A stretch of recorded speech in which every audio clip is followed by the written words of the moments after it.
बहुत पुराने जमाने की बात है। दमिश्क की पुरानी गलियों में एक छोटा सा इलाका था। बाबे सगीर उसी इलाके में रहता था, एक गरीब लकड़हारा जिसका नाम यूसुफ था। यूसुफ की जिंदगी हर रोज के संघर्ष का नाम थी। सुबह वो अजान की आवाज के साथ उठता, हाथ में अपनी पुरानी कुल्हाड़ी लेता और पहाड़ों की तरफ निकल जाता।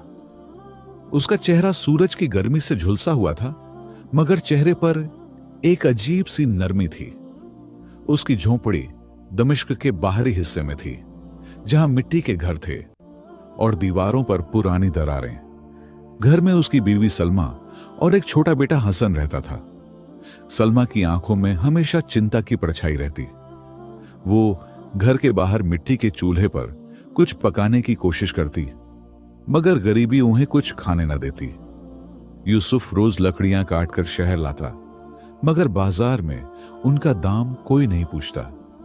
वो अपनी लकड़ियां लिए खाली हाथ लौट आता।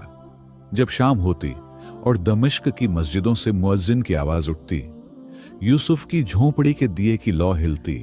वो सोचता, या अल्लाह, क्या मेरी तकदीर में बस ये अंधेरा ही लिखा है? एक शाम वो बाजार में बहुत देर तक बैठा रहा। बारिश होने लगी, लकड़ियां भीग गईं और कोई खरीदार नहीं आया।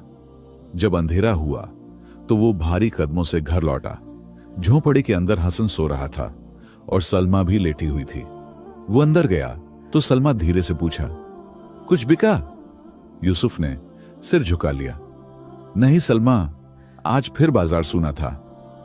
सलमा ने दीवार की तरफ देखते हुए कहा, कई दिन से हसन को अच्छा खाने को नहीं मिला यूसुफ। बच्चे की हड्डियां नजर आने लगी हैं। यूसुफ कांप गया। उसने अपने कपड़े से भीगे बाल पोंछे और कहा, मैं कोशिश करूंगा सलमा, अल्लाह बड़ा कारसाज है। मगर उसके लहजे में जो भरोसा था वो उसके दिल में नहीं था।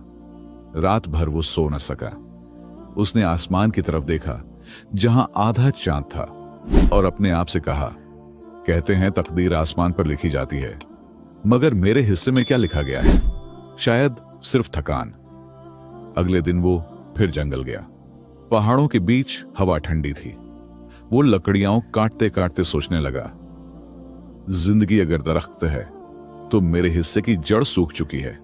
वह बड़बड़ाता रहा, तभी पीछे से किसी ने पुकारा, ऐ बेटे। वो पलटा। एक बूढ़ा सूफी खड़ा था, सफेद दाढ़ी और कपड़े धूल से सने हुए।